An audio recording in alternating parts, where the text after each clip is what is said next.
toi, bien-aimé, que la faveur de Dieu soit avec toi, que Dieu bénisse ta vie ce matin, que Dieu bénisse l'œuvre de tes mains dans le nom de Jésus-Christ de Nazareth. Depuis 2 jours, nous étions en train de nous poser des questions.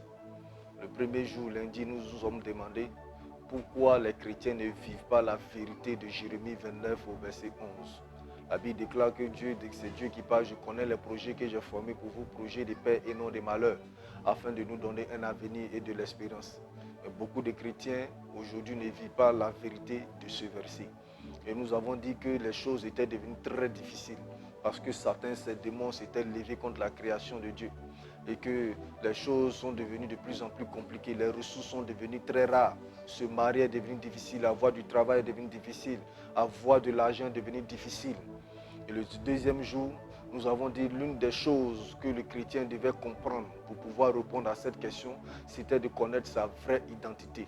Et pourquoi? Parce qu'à la création, il était la créature la plus merveilleuse du Seigneur. Et même sa mort avait du prix aux yeux du Seigneur. Et nous avons dit que par la mort de Jésus-Christ à la croix, nous étions devenus co-héritiers avec Christ. Et par sa mort, il a fait de nous des enfants de Dieu. Il nous a donné le pouvoir de devenir enfants de Dieu. Et lorsque quelqu'un a le pouvoir de devenir, c'est quelqu'un normalement qui doit pouvoir avoir une vie épanouie, une vie de joie, une vie de bonheur. Mais parce que le chrétien ignore sa vraie identité, il est encore dans la souffrance. Il n'arrive pas à vivre la vérité de Jean 10, verset 10. Mais pourquoi toutes ces choses? Pourquoi le chrétien est-il encore en train de gémir? Et c'est ce que nous allons essayer à partir d'aujourd'hui à découvrir.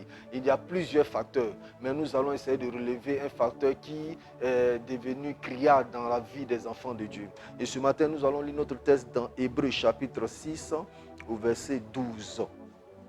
En sorte que vous ne relâchez point et que vous imitiez ceux qui, par la foi et la persévérance, héritent des promesses du Seigneur.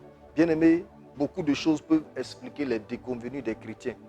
On pourrait les citer pendant plusieurs minutes, ce qui fait que les chrétiens ne vivent pas la vérité de Jérémie 29, verset 11 et de Jean 10, verset 10. Beaucoup de chrétiens tournent en rond et n'arrivent pas à réaliser des exploits. Nous l'avons dit hier, la vie est devenue difficile, les choses sont devenues compliquées et le diable travaille efficacement contre la création. Et nul n'est censé ignorer que la vie est devenue très compliquée.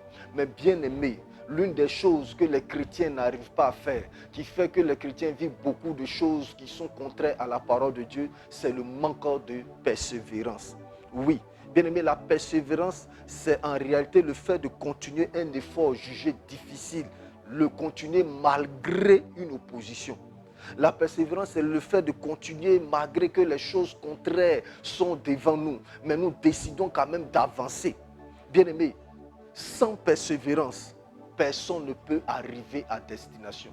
Beaucoup de chrétiens aujourd'hui sont dans la maison de Dieu et sont devenus des gens qui sont abonnés à l'abandon. Dès qu'il y a un premier blocage, on abandonne, on est couché, on ne veut plus se relever.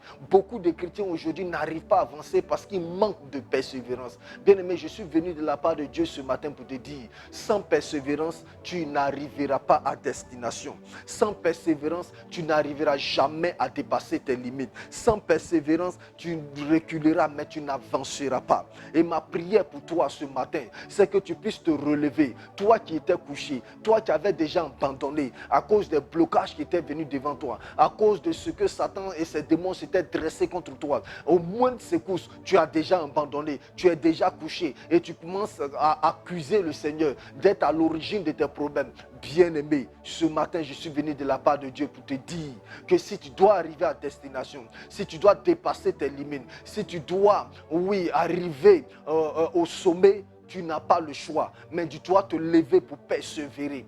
Bien-aimé, c'est ton manque de persévérance qui fait que tu n'arrives pas à destination. C'est ton manque de persévérance qui fait que depuis tu tournes en rond. Parce que tu n'es pas prêt à aller au charbon. Tu n'es pas prêt à aller au combat. Bien-aimé, si tu ne peux pas persévérer, tu n'arriveras pas à destination. Bien-aimé, les difficultés sont là. Mais ce que tu dois faire, c'est de te relever et de persévérer jusqu'au sommet. Sans persévérance, tu n'arriveras pas à destination. Beaucoup manquent de persévérance et les promesses que le Seigneur a fait tardent à se réaliser. Bien-aimé, n'oublie pas, ta famille t'attend, ton quartier t'attend, ton village t'attend. Ta génération t'attend.